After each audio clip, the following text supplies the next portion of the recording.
Hi hello ನಮಸ್ಕಾರ, welcome back to Sakshi kitchens. ನಾನಿವತ್ತು ಸಖತ್ ಟೇಸ್ಟಿಯಾಗಿ ಚಿಕನ್ ರೋಸ್ಟ್ ಮಾಡೋದನ್ನ ತೋರಿಸ್ತಾ ಇದ್ದೀನಿ. ಸೂಪರಾಗಿರುತ್ತೆ ಈ ಚಿಕನ್ ರೋಸ್ಟ್ ಮಾತ್ರ.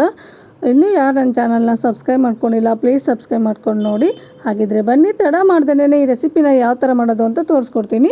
ನಾನಿಲ್ಲಿ ಸ್ಟೋವ್ ಆನ್ ಮಾಡಿ ಪ್ಯಾನ್ ಇಟ್ಕೊಂಡಿದ್ದೀನಿ. ಈ ಪ್ಯಾನ್ಗೆ 2 ಸ್ಪೂನ್ ಆಗುವಷ್ಟು ಧನಿಯಾ, ಹಾಗೆ 1 ಕಪ್ ಏಲಕ್ಕಿ, 1 ಗ್ರೀನ್ ಏಲಕ್ಕಿ, ಹಾಗೆ 1 ಇಂಚು ಚಕ್ಕೆ, ಒಂದು 15ರಿಂದ 20 ಕಾಳು ಮೆಣಸು, 1 ಸ್ಪೂನು ಸೋಂಪು, 4 ಲವಂಗ ಹಾಕ್ಕೊಂಡಿದ್ದೀನಿ. ಇದನ್ನ ಇವಾಗ ಡ್ರೈ ರೋಸ್ಟ್ ಮಾಡ್ಕೋಬೇಕಾಗತ್ತೆ, ಎಣ್ಣೆ ಹಾಕೋಬೇಡಿ. ಎಣ್ಣೆ ಹಾಕ್ದೇನೆ ಇದನ್ನ ಇವಾಗ ಡ್ರೈ ರೋಸ್ಟ್ ಮಾಡ್ಕೊಳ್ಳೋಣ. ಈ ಧನಿಯಾದ ಘಮ ಬರೋವರೆಗೂ ಇದನ್ನು ರೋಸ್ಟ್ ಮಾಡ್ಕೊಳ್ಳೋಣ. ಅದಾದ ನಂತರ ಇಲ್ಲಿ ಇವಾಗ ಬ್ಯಾಡಗಿ ಮೆಣಸಿನ್ಕಾಯಿನ ಸೇರಿಸ್ಕೊತಾ ಇದ್ದೀನಿ. ನೀವು ಖಾರ ಇರೋ ಮೆಣಸಿನ್ಕಾಯಿ ಅರ್ಧ, ಆಮೇಲೆ ಬ್ಯಾಡಗಿ ಮೆಣಸಿನ್ಕಾಯಿ ಅರ್ಧ ಸೇರಿಸ್ಕೊಳ್ಳಬಹುದು.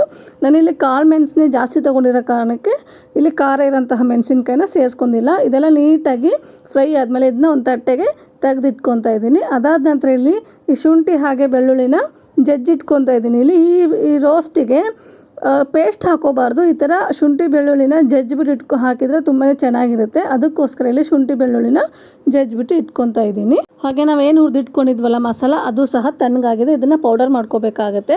ಹಾಗೆ ನಾನಿಲ್ಲಿ ಸ್ಟೋವ್ ಆನ್ ಮಾಡಿ ಮತ್ತೆ ಒಂದು ಬಾಣಲೆ ಇಟ್ಕೊಂಡಿದ್ದೀನಿ. ಇದೇ ಬಾಣಲೆಯಲ್ಲಿ ಇವತ್ತು ರೋಸ್ಟ್ ಮಾಡ್ಕೊತಾ ಇರೋದು. ಇವಾಗ ಇದಕ್ಕೆ ಒಂದು 3 ಸ್ಪೂನ್ ಆಗುವಷ್ಟು ಎಣ್ಣೆ, ಹಾಗೆ 1 ಸ್ಪೂನ್ ಆಗುವಷ್ಟು ತುಪ್ಪನ ಹಾಕ್ಕೊತಾ ಇದ್ದೀನಿ. ನೀವು ಇಲ್ಲಿ ಬರೀ ಎಣ್ಣೆಯಲ್ಲೂ ಸಹ ಮಾಡ್ಕೋಬೋದು, ಇಲ್ಲ ಬರೀ ತುಪ್ಪದಲ್ಲೂ ಸಹ ಮಾಡ್ಕೋಬೋದು. ನಾನು ಎರಡನ್ನೂ ಸಹ ಹಾಕ್ಕೊತಾ ಇದ್ದೀನಿ. ಸ್ವಲ್ಪ ತುಪ್ಪ ಕಾದ ನಂತರ ಇಲ್ಲಿ ಚಿಕ್ಕ ಚಿಕ್ಕದಾಗಿ ಕಟ್ ಮಾಡ್ಕೊಂಡಿರೋಂತಹ ಈರುಳ್ಳಿನ ಸೇರಿಸ್ಕೊತಾ ಇದ್ದೀನಿ. ನೀವಿಲ್ಲಿ ಈರುಳ್ಳಿನ ಚಿಕ್ಕ ಚಿಕ್ಕದಾಗೂ ಕಟ್ ಮಾಡ್ಕೋಬೋದು, ಇಲ್ಲ ಸ್ಲೈಸ್ ಆಗೂ ಕಟ್ ಮಾಡಿ ಹಾಕೋಬೋದು. ನಾನು ಚಿಕ್ಕ ಚಿಕ್ಕದಾಗೇ ಕಟ್ ಮಾಡ್ಕೊತಾ ಇದ್ದೀನಿ.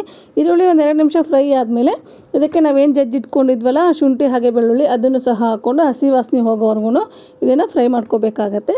ಇದೆಲ್ಲ ಹಸಿ ವಾಸನೆ ಹೋದ್ಮೇಲೆ ಇದಕ್ಕೆ ಕರಿಬೇವಿನ ಸೊಪ್ಪು ಹಾಕೋಬೇಕಾಗತ್ತೆ. ಅದಾದ ನಂತರ ಚಿಕನ್ನ ಸೇರಿಸ್ಕೊಳ್ಳೋಣ. ನಾನಿಲ್ಲಿ ಒಂದು ಅರ್ಧ kg ಆಗೋಷ್ಟು ಚಿಕನ್ನ ತೊಗೊಂಡಿದ್ದೀನಿ.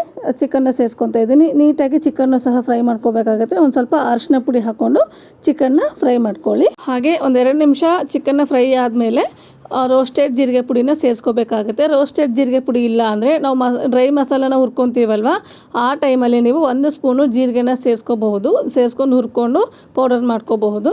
ಹಾಗೆ ಇವಾಗ ನಾವು ಇದನ್ನು ನೀಟಾಗಿ ಮಿಕ್ಸ್ ಮಾಡಿಕೊಂಡು ಫ್ರೈ ಮಾಡ್ಕೋಬೇಕಾಗುತ್ತೆ ಚಿಕನ್ನ. ಹಾಗೆ ನಾವಿಲ್ಲಿ ನೀರನ್ನ ಸೇರಿಸ್ಕೋಬಾರ್ದು ಚಿಕನಲ್ಲಿರೋಂತಹ ನೀರೇ ಸಾಕಾಗುತ್ತೆ. ನಾವಿಲ್ಲಿ ರೋಸ್ಟ್ ಮಾಡ್ತಿರೋ ಕಾರಣ ನೀರಿನ ಅವಶ್ಯಕತೆ ಇರಲ್ಲ. ಗ್ರೇವಿ ಬೇಕಾದರೆ ಇಲ್ಲಿ ನಾವು ನೀರು ಹಾಕೋಬೇಕಾಗತ್ತೆ. ಒಂದು 5 ನಿಮಿಷ ಇದನ್ನ ಲಿಡ್ ಕ್ಲೋಸ್ ಮಾಡಿ ಬೇಯಿಸ್ಕೊಂಡ್ರೆ ಸಾಕಾಗುತ್ತೆ. ಬೆಂದ್ಕೊಂಡ್ಬಿಡುತ್ತೆ ಚಿಕನ್ನು ಬೇಗನೆ. ಹಾಗೆ ಇದನ್ನು ಬೇಯೋದಕ್ಕೆ ಬಿಟ್ಬಿಟ್ಟು ನಾನು ಪೌಡರ್ನ ಸಹ ರೆಡಿ ಮಾಡ್ಕೊಂಡು ತೊಗೊಂಬಂದಿದ್ದೀನಿ. ಹಾಗೆ ನಾವು ಈ ಪೌಡರ್ನ ಪೂರ್ತಿ ನೈಸಾಗಿ ಪೌಡರ್ ಮಾಡ್ಕೋಬಾರ್ದು, ತರಿಯಾಗಿ ಪೌಡರ್ ಮಾಡ್ಕೊಂಡ್ರೆ ತುಂಬಾ ಚೆನ್ನಾಗಿರುತ್ತೆ ಈ ರೋಸ್ಟಿಗೆ. ಹಾಗೆ ನಾನಿಲ್ಲಿ ಪೂರ್ತಿಯಾಗಿರುವಂತಹ ಪೌಡರ್ನ ಸೇರಿಸ್ಕೊತಾ ಇಲ್ಲ, ಒಂದು ಸ್ವಲ್ಪ ಜಾಸ್ತಿನೇ ಮಾಡ್ಕೊಂಡಿದ್ದೆ. ಅದಕ್ಕೋಸ್ಕರ ಚಿಕನ್ಗೆ ಎಷ್ಟು ಬೇಕೋ ಅಷ್ಟು ಮಾತ್ರ ಸೇರಿಸ್ಕೊತಾ ಇದ್ದೀನಿ.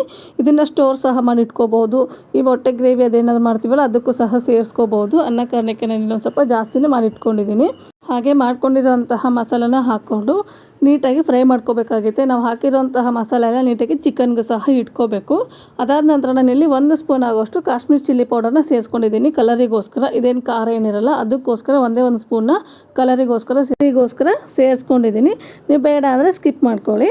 ಅದಾದ ನಂತರ ನೀಟಾಗಿ ಫ್ರೈ ಮಾಡಿಕೊಂಡು ಎಣ್ಣೆ ಬಿಡೋವರೆಗೂ ಇದನ್ನ ಫ್ರೈ ಮಾಡಿಕೊಂಡ್ರೆ ಚಿಕನ್ ರೋಸ್ಟು ರೆಡಿ ಆಯಿತು.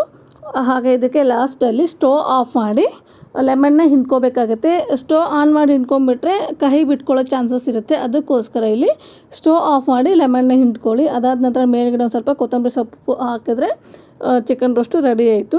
ಹಾಗೆ ನಾನಿಲ್ಲಿ ಉಪ್ಪೇ ಸೇರಿಸಿರಲಿಲ್ಲ. ಒಂದು ಪೀಸ್ ನೋಡೋಣ ಯಾವ ಥರ ಆಗಿದೆ ಅಂತ ತಿನ್ನೋಣ ಅಂತ ಹೇಳ್ಬಿಟ್ಟು ಟೇಸ್ಟ್ ನೋಡಿದರೆ ಉಪ್ಪೇ ಆಗಿರಲಿಲ್ಲ. ಏನು ಕಡಿಮೆ ಆಗಿದೆಯಲ್ಲ ಅಂತ ಅಂದ್ಕೊಂಡಾಗ ಅಯ್ಯೋ ಉಪ್ಪೇ ಹಾಕಿಲ್ವಲ್ಲ ಅಂತ ಹೇಳ್ಬಿಟ್ಟು ಇಲ್ಲಿ ಲಾಸ್ಟಲ್ಲಿ ಉಪ್ಪನ್ನ ಸೇರಿಸ್ಕೊತಾ ಇದ್ದೀನಿ.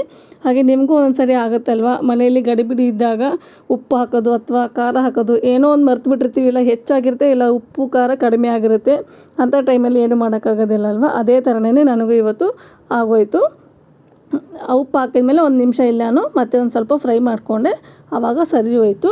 ನೋಡಿ, ಇಷ್ಟ ಆದರೆ ಚಿಕನ್ ರೋಸ್ಟು ಸೂಪರ್ ಟೇಸ್ಟಿಯಾಗಿರೋಂತಹ ಚಿಕನ್ ರೋಸ್ಟು ರೆಡಿ ಆಯಿತು.